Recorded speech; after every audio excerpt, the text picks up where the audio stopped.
Namaku Adinda. Kalau ada yang bertanya siapa orang yang paling sering merendahkanku setelah menikah, jawabannya bukan orang asing, melainkan iparku sendiri. Namanya Sinta. Dia adalah adik perempuan suamiku. Sejak pertama kali aku dikenalkan kepada keluarga suamiku, aku sudah bisa merasakan bahwa Sinta tidak menyukaiku.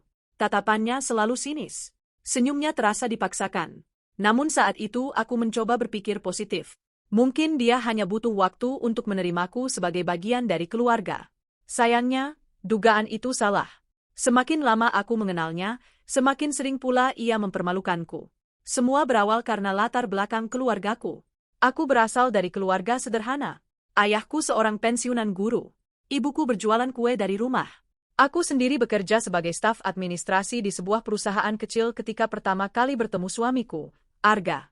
Kami saling mencintai tanpa melihat harta. Saat Arga melamarku, keluargaku hanya mampu mengadakan acara sederhana. Tidak ada pesta mewah. Tidak ada seserahan mahal. Tidak ada perhiasan berlebihan. Namun bagiku, pernikahan bukan soal kemewahan, melainkan tentang membangun kehidupan bersama. Sayangnya, Sinta memiliki cara pandang yang berbeda. Ia bekerja sebagai marketing di sebuah perusahaan properti dengan penghasilan yang cukup besar. Ia gemar mengenakan barang-barang bermerek. Setiap hari media sosialnya dipenuhi foto di restoran mahal, liburan ke luar kota, dan barang-barang mewah. Ia sangat bangga dengan gaya hidupnya. Dan entah mengapa, ia selalu membandingkan hidupku dengannya. Setiap kali ada acara keluarga, pasti ada saja ucapannya yang menyakitkan. Suatu hari, ketika kami makan bersama di rumah mertua, Sinta sengaja bertanya di depan semua orang. "Adinda, kamu masih naik motor ke kantor?" Aku tersenyum. "Iya." "Wah, capek ya." Aku hanya mengangguk. Ia lalu tertawa kecil. "Pantes aja belum bisa beli mobil." Beberapa orang ikut tersenyum canggung. Aku memilih diam. Namun Sinta belum selesai. "Kalau aku sih nggak kebayang harus kehujanan tiap hari." Aku tetap tersenyum. Bagiku, tidak semua ucapan harus dibalas. Namun sikap diamku justru membuatnya semakin berani. Beberapa minggu kemudian, saat ulang tahun ibu mertua, semua anggota keluarga berkumpul. Sinta datang membawa tas baru dari merek terkenal. Ia sengaja meletakkannya di atas meja. Limited Edition Law. Semua orang melihat tas itu. Lalu ia menoleh kepadaku. "Adinda, kamu tahu merek ini?" Aku menjawab jujur. "Pernah dengar. Harganya hampir 50 juta. Ia mengatakannya sambil tersenyum bangga. Lalu menambahkan, "Ya memang nggak semua orang mampu beli." Ruangan langsung hening. Aku tahu kalimat itu ditujukan kepadaku. Suamiku mulai terlihat kesal. Namun aku menyentuh tangannya pelan agar tidak ikut terpancing. Aku tidak ingin acara keluarga berubah menjadi pertengkaran. Hari itu aku kembali memilih diam. Karena bagiku, harga diri tidak perlu dibuktikan dengan adu mulut. Namun ternyata, diamku dianggap kelemahan. Beberapa bulan setelah itu, aku dan Arga memutuskan membuka usaha kecil di bidang teknologi dan layanan digital. Modal kami tidak besar. Kami bahkan menjual mobil bekas milik Arga untuk menambah modal. Aku rela berhenti dari pekerjaanku agar bisa fokus membangun usaha itu. Keputusan tersebut langsung menjadi bahan ejekan Sinta. "Wah, nekat banget. Kerja tetap ditinggal. Nanti kalau bangkrut jangan pinjam uang keluarga ya." Ia tertawa keras. Aku hanya tersenyum. Dalam hati aku berkata, suatu hari nanti, aku akan membuktikan bahwa kerja keras jauh lebih berharga daripada kesombongan. Aku tidak tahu bahwa kalimat itu akan benar-benar menjadi kenyataan. Setelah memutuskan berhenti dari pekerjaanku, hidupku berubah 180 derajat. Selama bertahun-tahun aku terbiasa menerima gaji tetap setiap akhir bulan. Kini, semua itu sudah tidak ada. Yang ada hanyalah sebuah ruangan kecil berukuran sekitar 4 kali 6 meter yang kami sewa di pinggir kota. Ruangan itu bahkan lebih mirip garasi daripada kantor. Dindingnya masih polos. Catnya mulai mengelupas di beberapa bagian. Meja kerja kami hanya 2 buah meja bekas yang dibeli dari toko perabot second. Kursinya pun tidak sama. Satu berwarna hitam, satu lagi coklat. Komputer yang kami gunakan juga bukan perangkat baru. Sebagian besar hasil rakitan agar lebih hemat biaya. Namun setiap kali melihat ruangan itu, aku selalu tersenyum. Karena aku percaya, perusahaan besar pun pasti pernah memulai dari tempat yang sederhana. Suatu hari nanti kita pasti berkembang. Arga tersenyum sambil menggenggam tanganku. "Aku janji." Aku mengangguk penuh keyakinan. Kami tidak memiliki modal besar. Tidak memiliki investor. tidak memiliki koneksi orang-orang penting. Yang kami miliki hanyalah keberanian, kerja keras, dan keyakinan bahwa usaha tidak akan mengkhianati hasil. Hari-hari pertama terasa sangat berat. Setiap pagi kami datang ke kantor pukul 7. Membersihkan ruangan, menyapu lantai, mengepel sendiri, menyalakan komputer. Lalu duduk berjam-jam menunggu telepon yang hampir tidak pernah berbunyi. Aku mengirim puluhan email penawaran kepada berbagai perusahaan. Sebagian besar bahkan tidak dibalas. Beberapa hanya mengucapkan terima kasih lalu menolak dengan halus. Ada juga yang langsung menghapus pesan kami tanpa pernah membacanya. Sementara Arga setiap hari keluar menemui calon klien. Berpindah dari satu gedung ke gedung lain. Naik motor di bawah terik matahari. Seringkali ia pulang menjelang malam dengan wajah lelah. Hasilnya? Tanyaku penuh harap. Ia hanya tersenyum tipis. Belum ada. Aku tahu senyum itu dipaksakan. Namun kami saling menguatkan. Karena menyerah bukan pilihan. Sebulan berlalu. Tabungan kami mulai menipis. Biaya sewa kantor harus dibayar. Listrik, internet, transportasi. Semuanya terus berjalan meski pemasukan hampir tidak ada. Suatu malam kami menghitung sisa uang di rekening. Aku terdiam cukup lama. Kalau bulan depan masih begini, aku tidak sanggup melanjutkan kalimatku. Arga menggenggam tanganku. Percaya sama aku. Kita pasti bisa? Aku mengangguk meski dalam hati mulai muncul rasa takut. Untuk pertama kalinya sejak menikah, aku bertanya-tanya. Apa keputusan kami salah? Di tengah perjuangan itu, acara keluarga tetap berjalan seperti biasa. Hari itu keluarga besar berkumpul di rumah mertua karena ulang tahun ayah mertua. Aku dan Arga datang menggunakan motor. Saat kami tiba, halaman rumah sudah dipenuhi mobil. Mobil SUV, sedan, bahkan ada mobil mewah milik salah satu sepupu. Aku tidak mempermasalahkannya. Namun Sinta langsung menghampiri kami dengan senyum yang sulit kuartikan. Wah, masih naik motor? Aku hanya tersenyum. Iya. Sinta sengaja melihat jam tangannya. Panas banget ya. Aku tetap diam. Ia melirik Arga. Mas, kasihan lo istrinya. Masa sudah nikah masih kehujanan terus? Beberapa anggota keluarga mulai memperhatikan. Arga hendak menjawab, namun aku lebih dulu menyentuh lengannya. Aku menggeleng pelan. Tidak perlu. Kami masuk ke dalam rumah. Kupikir pembicaraan itu sudah selesai. Ternyata belum. Saat makan bersama, Sinta kembali membuka topik. Gimana perusahaannya? Aku menjawab singkat. Masih proses berkembang. Oh? Dia mengangguk pelan. Lumayan ya, walaupun belum ada hasil. Beberapa saudara mulai saling berpandangan. Aku tetap tenang. Sinta melanjutkan. Kalau aku sih nggak berani keluar dari pekerjaan tetap. Apalagi sekarang cari kerja susah. Nanti kalau usahanya gagal terus gimana? Aku tersenyum sopan. Kami sudah mempertimbangkannya. Ia tertawa kecil. Semoga aja nggak balik pinjam uang keluarga. Ruangan langsung hening. Aku melihat wajah ibu mertua berubah tidak enak. Ayah mertua bahkan sempat berdehem pelan seolah ingin menghentikan pembicaraan. Namun Sinta justru tersenyum puas. Seolah ia baru saja memenangkan sesuatu. Aku menarik napas panjang. Lalu menjawab dengan tenang. Tenang saja, Mbak. Kami akan bertanggung jawab atas pilihan kami sendiri. Jawabanku membuat suasana sedikit mereda. Tetapi aku tahu. Di dalam hati, Sinta masih menganggap kami sedang bermain-main dengan masa depan. Beberapa minggu kemudian, Sinta datang ke kantor kami. Katanya ingin melihat usaha yang sedang kami bangun. Aku menyambutnya dengan ramah. Masuk, Mbak. Ia melihat ke seluruh ruangan. Tatapannya berhenti pada meja kerja kami. Kemudian pada rak dokumen yang masih kosong. Lalu ke pendingin ruangan kecil yang bahkan belum mampu mendinginkan seluruh ruangan. Hanya segini? Aku mengangguk. Iya. Dia berjalan pelan sambil tersenyum sinis. Loh? Karyawannya mana? Belum ada. Masih berdua saja? Iya? Ia menahan tawa. Wah, berarti kamu bukan direktur.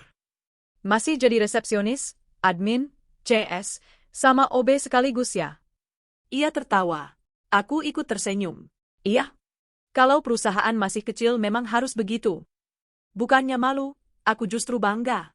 Karena aku tahu setiap pekerjaan yang kulakukan hari itu sedang membangun sesuatu yang lebih besar. Namun Sinta menganggap jawabanku sebagai bahan bercanda. Sebelum pulang ia berkata, kalau nanti tutup, kabarin ya. Mungkin aku bisa bantu carikan lowongan kerja. Aku hanya menjawab, Terima kasih. Setelah mobilnya pergi, Arga menghela napas panjang. Kamu nggak marah? Aku tersenyum kecil. Sedikit. Lalu kenapa diam terus? Aku menatap papan nama perusahaan yang masih sederhana di depan kantor. Karena orang yang sedang sibuk membangun masa depan tidak punya banyak waktu untuk membalas ejekan.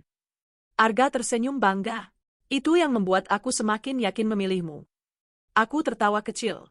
Kalau kita berhasil nanti, aku nggak ingin membalas mereka. Aku cuma ingin membuktikan kalau kesuksesan tidak ditentukan oleh seberapa mewah seseorang terlihat, tapi oleh seberapa kuat dia bertahan ketika semuanya masih sulit. Bulan demi bulan berlalu. Kami terus bekerja tanpa mengenal waktu. Pagi menjadi siang. Siang menjadi malam. Sabtu dan Minggu tidak lagi terasa berbeda. Kami rela mengorbankan waktu istirahat demi mengejar satu kesempatan. Hingga suatu sore, saat hampir menyerah karena tidak ada proyek baru yang masuk selama 3 minggu, telepon kantor akhirnya berdering. Aku dan Arga saling berpandangan. Dengan jantung berdebar, aku mengangkat telepon itu. Selamat sore. Apakah ini perusahaan milik Bu Adinda dan Pak Arga? Iya, benar. Kami tertarik dengan proposal yang Ibu kirim bulan lalu. Kami ingin mengundang Ibu untuk presentasi proyek minggu depan. Setelah telepon ditutup, aku langsung menatap Arga. Kami tidak berkata apa-apa. Kami hanya saling berpelukan dengan mata yang mulai berkaca-kaca. Kami tahu, telepon sederhana itu mungkin akan menjadi titik balik yang mengubah seluruh hidup kami. Telepon dari calon klien besar itu menjadi titik balik yang tidak pernah kami duga sebelumnya. Seminggu setelah menerima undangan presentasi, aku dan Arga mempersiapkan semuanya dengan sangat serius. Selama 3 hari penuh kami hampir tidak pulang. Proposal diperbaiki berkali-kali. Desain presentasi kami ubah sampai larut malam. Setiap kemungkinan pertanyaan dari calon klien kami tulis dan kami latih jawabannya. Aku bahkan berlatih berbicara di depan cermin agar tidak terlihat gugup. Arga hanya tersenyum melihat tingkahku. Kamu tegang? Aku mengangguk pelan. Takut gagal. Arga menggenggam tanganku. Kalaupun gagal, setidaknya kita sudah memberikan yang terbaik. Kalimat itu membuatku sedikit lebih tenang. Hari presentasi akhirnya tiba. Aku mengenakan blazer sederhana berwarna biru tua. Blazer yang sudah kupakai bertahun-tahun ketika masih menjadi karyawan. Arga mengenakan kemeja putih dan celana bahan hitam. Kami datang lebih awal hampir 1 jam. Sambil menunggu giliran masuk, aku terus membaca catatan kecil yang kubawa. Tanganku dingin. Jantungku berdebar sangat cepat. Saat nama perusahaan kami dipanggil, aku menarik napas panjang. Bismillah. Kami melangkah masuk. Di ruangan itu sudah duduk 6 orang pimpinan perusahaan. Mereka memperhatikan kami dengan wajah serius. Selama hampir 1 jam kami mempresentasikan konsep yang telah kami susun. Ada banyak pertanyaan. Ada kritik. Ada juga masukan yang cukup tajam. Namun kami menjawab semuanya sejujur mungkin. Kami tidak melebih-lebihkan kemampuan perusahaan kami. Kami hanya menjelaskan apa yang benar-benar sanggup kami kerjakan. Setelah presentasi selesai, salah satu direktur berkata, "Terima kasih. Kami akan mempertimbangkannya." Kalimat itu terdengar biasa saja. Tetapi bagiku, rasanya seperti vonis yang menentukan masa depan. 3 hari berikutnya menjadi hari-hari paling menegangkan. Aku terus menunggu telepon. Setiap kali ponsel berbunyi, jantungku langsung berdegup kencang. Namun ternyata hanya telepon promosi. Atau pesan dari teman. Sampai akhirnya, tepat pukul 9 pagi di hari keempat, nomor perusahaan itu muncul di layar ponselku. Aku hampir menjatuhkan telepon karena gugup. Halo? Suara di seberang sana terdengar ramah. Selamat pagi, Bu Adinda. Proposal Ibu kami setujui. Aku terdiam. Kami ingin bekerja sama dengan perusahaan Ibu. Air mataku langsung mengalir. Aku bahkan lupa mengucapkan terima kasih. Orang di seberang telepon sampai tertawa kecil. Bu, masih di sana? Iya, Pak. Maaf. Saya terlalu senang.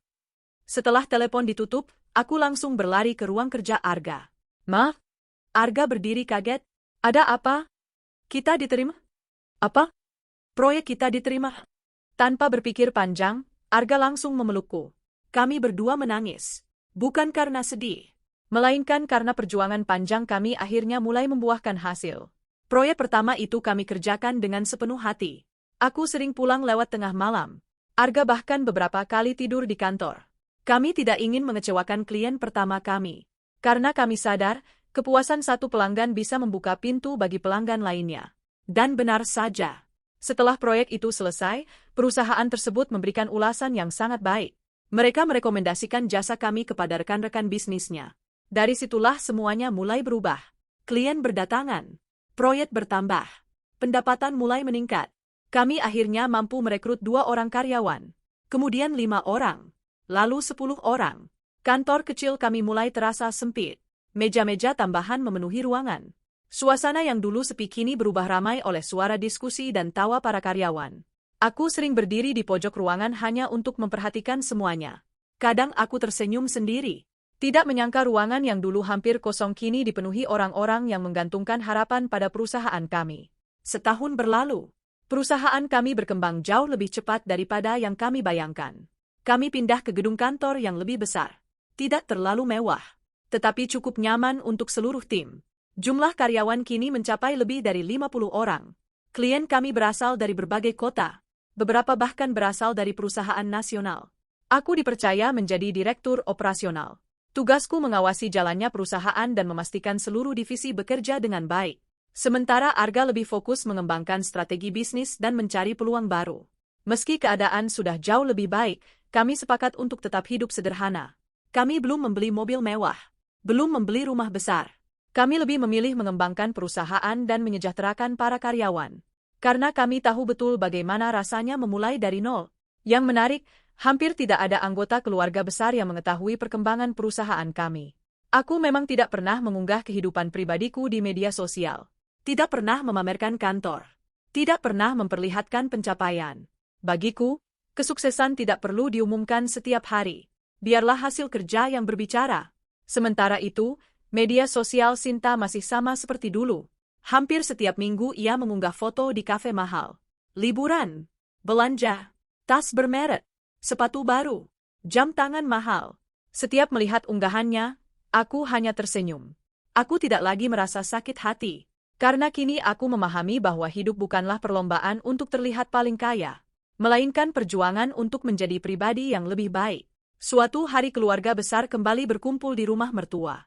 Sudah hampir setahun sejak terakhir kali Sinta mengejek kantor kecil kami. Saat itu aku dan Arga datang menggunakan mobil perusahaan. Mobil itu bukan kendaraan mewah. Hanya mobil operasional yang kami gunakan untuk bertemu klien. Kami memarkirkannya di halaman. Sinta melirik sebentar. Loh? Sudah ganti mobil? Aku tersenyum. Iya. Wah, lumayan juga. Aku hanya mengangguk. Tidak ada keinginan sedikitpun untuk menjelaskan dari mana mobil itu berasal. Saat makan malam, Sinta kembali mulai bercerita tentang pekerjaannya. Katanya perusahaan tempatnya bekerja sedang mengalami penurunan. Penjualan properti menurun drastis. Target semakin sulit dicapai. Beberapa karyawan mulai dirumahkan. Namun ia tetap berbicara dengan penuh percaya diri. Aku sih aman. Perusahaan pasti masih butuh orang sepertiku. Semua orang hanya mendengarkan. Aku tidak ikut berkomentar. Beberapa bulan kemudian, aku mendengar kabar bahwa perusahaan tempat Sinta bekerja melakukan efisiensi besar-besaran. Puluhan karyawan terkena pemutusan hubungan kerja. Sinta. Aku mengetahui kabar itu bukan dari dirinya, melainkan dari ibu mertua yang menelepon Arga. Kasihan adikmu. Dia sekarang sedang sibuk mencari pekerjaan. Aku ikut merasa prihatin. Bagaimanapun juga, ia tetap bagian dari keluarga. Aku berharap ia segera mendapatkan pekerjaan baru. Namun aku sama sekali tidak menyangka bahwa takdir memiliki cara yang begitu unik untuk mempertemukan kami kembali. 2 minggu kemudian, seperti biasa aku datang lebih awal ke kantor. Di atas mejaku sudah menumpuk beberapa map berisi berkas lamaran kerja yang telah diseleksi oleh tim Human Resources. Aku mulai membukanya satu persatu, membaca pengalaman kerja, melihat riwayat pendidikan, mempelajari kemampuan setiap kandidat. Sampai akhirnya, pada map berwarna biru di urutan ke-7, tanganku mendadak berhenti. Aku menatap nama yang tertulis di bagian depan map itu. Sinta Pramesti. Aku mengerutkan kening. Perlahan kubuka berkas tersebut. Foto yang terpasang di sudut kanan atas membuatku terdiam. Tidak salah lagi, itu benar-benar Sinta. Ipar yang selama ini selalu menertawakanku karena dianggap miskin. Kini, ia sedang melamar pekerjaan di perusahaan yang selama ini ia hina. Aku membaca seluruh isi berkasnya dengan tenang. Pengalamannya memang cukup baik. Kemampuannya juga sesuai dengan posisi supervisor marketing yang sedang kami cari. Saat itulah pintu ruanganku diketuk. Kepala HRD masuk sambil membawa tablet. Selamat pagi, Bu Adinda. Selamat pagi. Untuk kandidat yang lolos administrasi, kami rencanakan wawancaranya hari Senin depan. Beliau menunjuk map yang sedang kubaca. Kalau yang itu, menurut saya salah satu kandidat terkuat. Aku menutup map tersebut perlahan, lalu tersenyum tipis. Baik. Jadwalkan sesuai prosedur. Jangan beri perlakuan khusus. HRD mengangguk. Siap, Bu. Setelah beliau keluar, aku kembali memandang map itu. Aku sama sekali tidak merasa ingin membalas dendam. Namun dalam hati, aku tidak bisa berhenti memikirkan satu hal. Bagaimana reaksi Sinta nanti, ketika ia mengetahui bahwa perusahaan yang ingin ia masuki ternyata dibangun oleh orang yang selama ini selalu ia remehkan? Sejak membaca nama Sinta di berkas lamaran kerja itu, pikiranku terus dipenuhi berbagai pertanyaan. Haruskah aku ikut dalam proses wawancaranya? Atau sebaiknya aku menyerahkan semuanya kepada tim HRD agar lebih netral? Aku duduk cukup lama di ruang kerja sambil memandangi map berwarna biru itu. Bukan karena aku masih menyimpan dendam, tetapi karena aku tidak ingin ada siapapun yang berpikir bahwa keputusan perusahaan dipengaruhi hubungan keluarga. Aku tahu betul bagaimana sulitnya membangun kepercayaan. Perusahaan kami berkembang karena profesionalisme, bukan karena nepotisme. Aku tidak ingin merusaknya hanya karena satu keputusan yang salah. Siang harinya aku menemui Arga di ruangannya. Ia sedang memeriksa laporan keuangan. Ada yang ingin aku bicarakan. Arga langsung menutup laptopnya. Apa? Aku menyerahkan map lamaran itu. Ia membacanya beberapa detik, lalu menghela napas panjang. Sinta. Aku mengangguk. Dia melamar ke sini. Arga tersenyum tipis. Lucu juga ya. Dulu dia bilang perusahaan kita nggak akan bertahan. Sekarang malah ingin bekerja di sini. Aku ikut tersenyum kecil. Namun senyum itu tidak bertahan lama. Aku takut orang mengira kita pilih kasih. Arga mengangguk pelan. Kita ikuti prosedur saja. Kalau dia memang memenuhi syarat, lanjut. Kalau tidak memenuhi syarat, ya ditolak. Jangan karena dia keluarga, lalu dipermudah. Aku juga nggak mau dia dipersulit hanya karena pernah menyakiti kita. Aku menatap suamiku. Itulah salah satu alasan mengapa aku begitu mencintainya. Ia selalu memilih jalan yang benar meski terkadang bukan jalan yang paling mudah. Berarti prosesnya tetap seperti kandidat lain. Iya. Biarkan kemampuan yang menentukan. Aku mengangguk mantap. Hari Senin akhirnya tiba. Sejak pukul 8 pagi ruang tunggu sudah dipenuhi para pelamar. Sebagian tampak sibuk membaca kembali CV mereka. Ada yang berlatih menjawab pertanyaan wawancara. Ada pula yang mondar-mandir karena gugup. Aku memperhatikan semuanya melalui monitor CCTV yang terhubung ke ruanganku. Bukan untuk mencari kesalahan, melainkan untuk melihat bagaimana sikap para kandidat sebelum wawancara dimulai. Sekitar pukul 8:20, Sinta datang. Ia mengenakan blazer krem dan membawa map hitam. Wajahnya terlihat jauh berbeda dibanding beberapa bulan lalu. Tidak lagi penuh percaya diri seperti biasanya. Tatapannya justru terlihat cemas.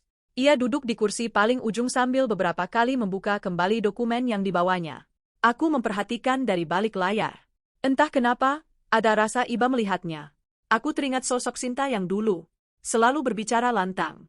Selalu yakin dirinya lebih hebat daripada orang lain. Kini, kehidupan telah mengubah banyak hal.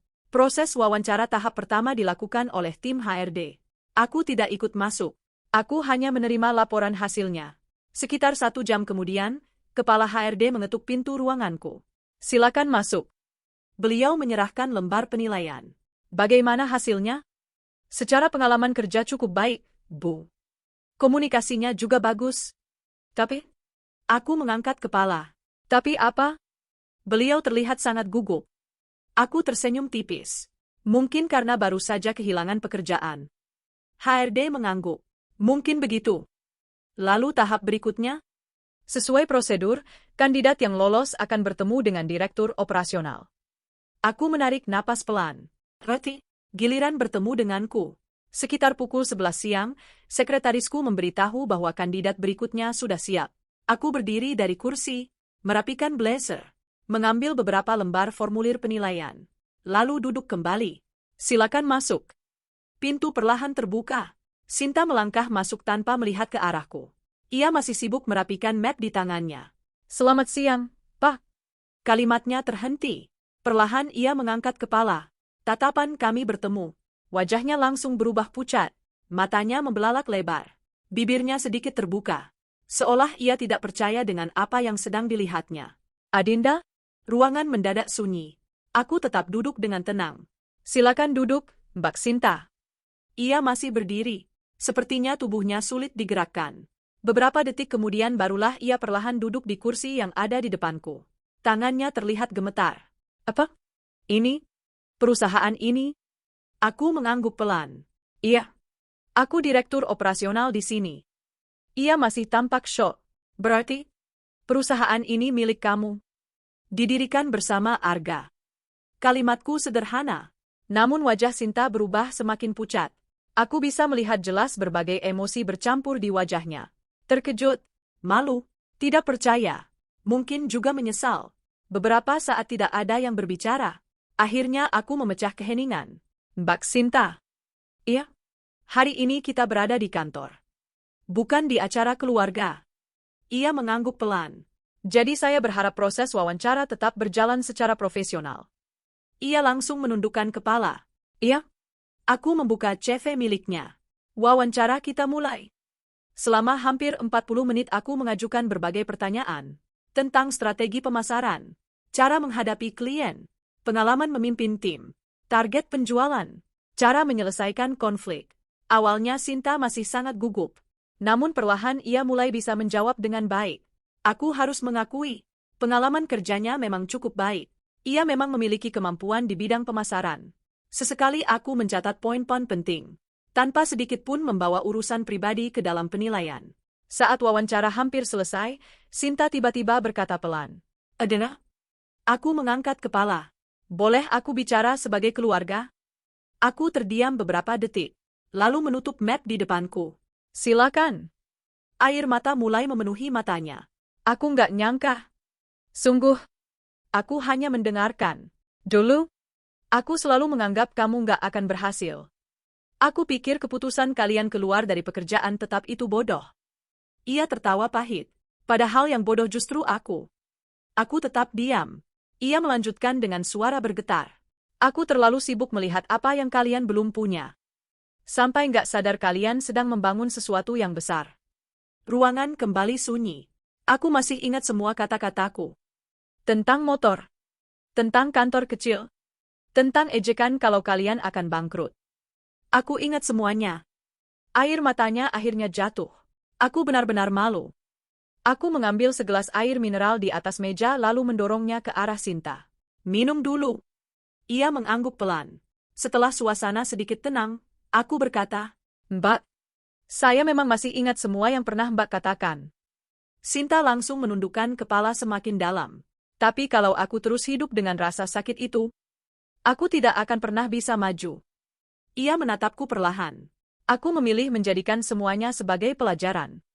Bukan sebagai alasan untuk membalas. Sinta menangis tanpa suara. Aku minta maaf. Dari hati yang paling dalam. Aku tahu mungkin maafku tidak bisa menghapus semua luka. Tapi aku benar-benar menyesal. Aku menarik napas panjang. Luka memang tidak bisa dihapus. Tapi seseorang tetap bisa memilih menjadi lebih baik. Setelah Sinta keluar dari ruangan, aku duduk sendirian cukup lama. Beberapa menit kemudian kepala HRD masuk. Bu Adinda. Iya. Bagaimana hasil wawancaranya? Aku membuka kembali lembar penilaian. Meneliti setiap poin satu persatu. Tidak ada yang boleh diputuskan karena rasa kasihan. Tidak juga karena hubungan keluarga. Yang dinilai hanya kompetensi. Aku akhirnya mengambil pena. Lalu memberikan nilai sesuai hasil wawancara. HRD melihatku. Jadi keputusan akhirnya bagaimana, Bu? Aku tersenyum tipis. Besok pagi kita umumkan. Tapi pastikan semua kandidat dinilai dengan standar yang sama. HRD mengangguk. Siap, Bu. Setelah beliau keluar, aku kembali memandang keluar jendela. Di bawah sana, para karyawan sibuk bekerja. Pemandangan itu mengingatkanku pada kantor kecil kami setahun yang lalu. Aku tersenyum sendiri. Hidup memang penuh kejutan. Orang yang dulu menertawakan mimpiku, kini sedang menunggu keputusan, apakah ia layak menjadi bagian dari perusahaan yang dulu ia anggap tidak akan pernah berhasil. Dan keputusan yang akan kuambil keesokan harinya, bukan hanya akan menentukan masa depan Sinta, tetapi juga akan menunjukkan seperti apa orang yang sebenarnya ingin aku menjadi. Malam setelah wawancara itu selesai, aku tidak langsung pulang. Aku masih duduk sendirian di ruang kerja. Di atas mejaku tergeletak beberapa berkas penilaian seluruh kandidat, termasuk milik Sinta. Aku membacanya sekali lagi, lalu sekali lagi. Bukan karena aku ragu dengan kemampuannya, tetapi karena aku ingin memastikan bahwa keputusan yang kuambil benar-benar adil. Aku tidak ingin rasa sakit masa lalu memengaruhi penilaianku. Aku juga tidak ingin rasa iba membuatku mengabaikan aturan perusahaan. Saat itulah Arga masuk ke ruanganku sambil membawa 2 gelas kopi. Belum pulang? Aku tersenyum kecil. Belum. Ia duduk di depanku. Masih mikirin Sinta? Aku mengangguk. Aku ingin semuanya benar. Arga melihat berkas di hadapanku. Lalu bagaimana hasil penilaiannya? Aku menyerahkan formulir itu. Arga membacanya dengan teliti. Beberapa menit kemudian ia mengangguk. Kalau melihat nilainya, dia memang layak. Aku menghela napas pelan. Iya, dia memenuhi standar. Nilainya bahkan termasuk 3 besar. Arga tersenyum. Berarti jawabannya sudah jelas. Aku menatap suamiku. Aku akan menerimanya. Bukan karena dia adikmu, tapi karena dia memang pantas. Arga mengangguk bangga. Itulah alasan perusahaan ini bisa berkembang. Kita selalu mendahulukan profesionalisme. Keesokan paginya, tim HRD mulai menghubungi seluruh kandidat yang lolos. Sekitar pukul 11 siang, sekretarisku mengetuk pintu. Bu Adinda. Iya? Bu Sinta sudah datang. Silakan masuk. Beberapa detik kemudian pintu terbuka. Sinta melangkah masuk dengan wajah yang masih terlihat tegang. Ia duduk perlahan di depanku. Tangannya saling menggenggam erat. Mungkin ia sudah menyiapkan diri untuk menerima penolakan. Aku membuka map di hadapanku. Mbak Sinta. Iya. Setelah mempertimbangkan seluruh hasil seleksi, aku sengaja berhenti beberapa detik. Kulihat wajahnya semakin tegang. Perusahaan memutuskan menerima Mbak sebagai supervisor marketing. Sinta langsung mengangkat wajahnya. Benarkah? Aku mengangguk. Iya. Matanya langsung berkaca-kaca. Aku? Terima kasih. Aku tersenyum. Tapi ada satu hal yang harus Mbak ingat. Ia mengangguk cepat. Di perusahaan ini, Mbak bukan adik pemilik perusahaan.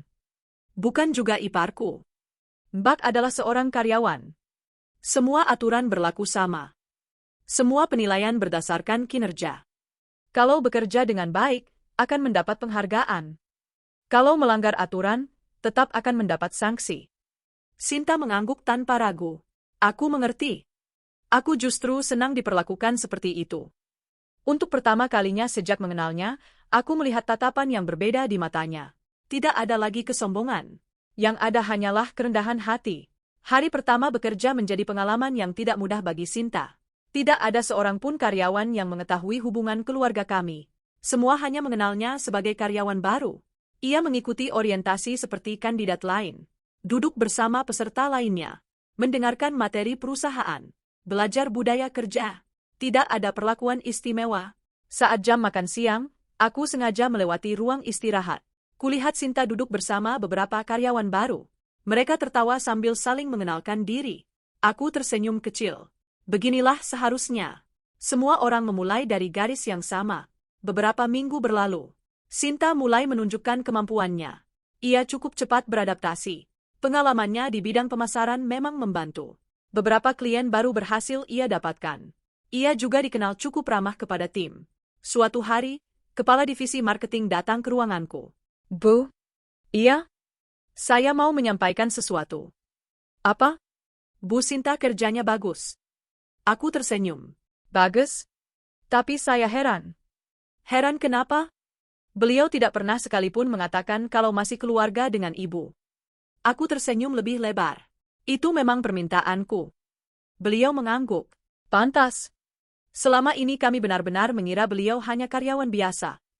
Aku merasa lega, berarti keputusan kami sudah tepat. 3 bulan setelah bergabung, perusahaan mengadakan rapat evaluasi seluruh divisi. Seperti biasa, setiap kepala divisi mempresentasikan hasil kerja timnya. Saat giliran divisi marketing, atasan Sinta berdiri di depan. Beliau memperlihatkan grafik pencapaian selama 3 bulan terakhir. Hasilnya cukup mengejutkan. Target penjualan meningkat hampir 30%. beberapa proyek besar berhasil diperoleh. Lalu beliau berkata, keberhasilan ini tidak lepas dari kerja keras seluruh tim. Beliau mulai menyebut satu persatu nama anggota tim. Sampai akhirnya, saya juga ingin mengapresiasi Bu Sinta. Beliau mampu mendapatkan beberapa klien baru yang cukup potensial. Seluruh ruangan memberikan tepuk tangan. Aku ikut bertepuk tangan. Kulihat Sinta hanya menundukkan kepala. Ia tampak terharu. Barangkali ini pertama kalinya ia mendapatkan penghargaan bukan karena penampilan atau gaya hidupnya, melainkan karena hasil kerjanya sendiri. Sore itu, setelah rapat selesai, Sinta mengetuk pintu ruanganku. Masuk. Ia berdiri sambil membawa secangkir kopi. Boleh bicara sebentar? Tentu. Ia meletakkan kopi di atas mejaku. Aku yang buat. Aku tersenyum. Terima kasih. Beberapa saat ia hanya berdiri tanpa berkata apa-apa. Lalu ia menarik napas panjang. Adalah? Aku mau minta maaf sekali lagi. Aku menatapnya. Dulu aku selalu mengukur orang dari apa yang terlihat. Kalau pakai motor, aku anggap gagal. Kalau kantornya kecil, aku anggap tidak punya masa depan. Kalau pakai tas murah, aku anggap hidupnya menyedihkan. Ia tertawa kecil sambil menggelengkan kepala. Padahal, yang benar-benar miskin waktu itu adalah cara berpikirku. Aku terdiam mendengar kalimatnya. Ia melanjutkan, aku terlalu sibuk mengejar pengakuan orang. Aku membeli banyak barang mahal agar terlihat berhasil. Padahal sebagian besar dibeli dengan cicilan. Aku cukup terkejut. Selama ini aku memang mengira kehidupan Sinta sangat mapan. Ternyata kenyataannya berbeda. Aku memaksakan gaya hidup yang sebenarnya tidak mampu aku pertahankan. Ketika perusahaan tempatku bekerja melakukan pengurangan karyawan, semuanya runtuh. Cicilan menumpuk. Tabungan habis. Teman-teman yang dulu sering bersamaku perlahan menghilang. Ia tersenyum pahit. Baru saat itulah aku sadar. Orang yang benar-benar peduli justru keluarga. Dan salah satu keluarga yang paling sering ia sakiti adalah aku. Air matanya mulai jatuh. Aku tidak berharap kita bisa langsung dekat seperti dulu. Tapi aku ingin berubah. Aku ingin menjadi orang yang lebih baik. Aku berdiri dari kursiku, lalu berkata pelan, Mbak, hidup selalu memberi kesempatan kedua. Tapi kesempatan itu hanya berguna kalau kita benar-benar berubah. Ia mengangguk. Aku akan membuktikannya. Waktu terus berjalan. 6 bulan kemudian, suasana keluarga kami jauh berbeda. Saat berkumpul di rumah mertua, tidak ada lagi sindiran. Tidak ada lagi ejekan. Sinta justru sering membantu ibu mertua di dapur. Ia juga lebih banyak mendengarkan daripada berbicara. Suatu hari, saat kami sedang minum teh di teras, ibu mertua berkata sambil tersenyum. Ibu senang melihat kalian sekarang. Aku dan Sinta saling berpandangan. Beliau melanjutkan, dulu ibu sering sedih kalau kalian bertemu. Sekarang rasanya rumah ini kembali hangat. Sinta langsung menggenggam tanganku. Maaf ya, Din. Aku membalas genggamannya. Yang penting sekarang kita sama-sama belajar. Ia mengangguk sambil tersenyum. Malam itu, sebelum tidur, aku berdiri di balkon rumah bersama Arga.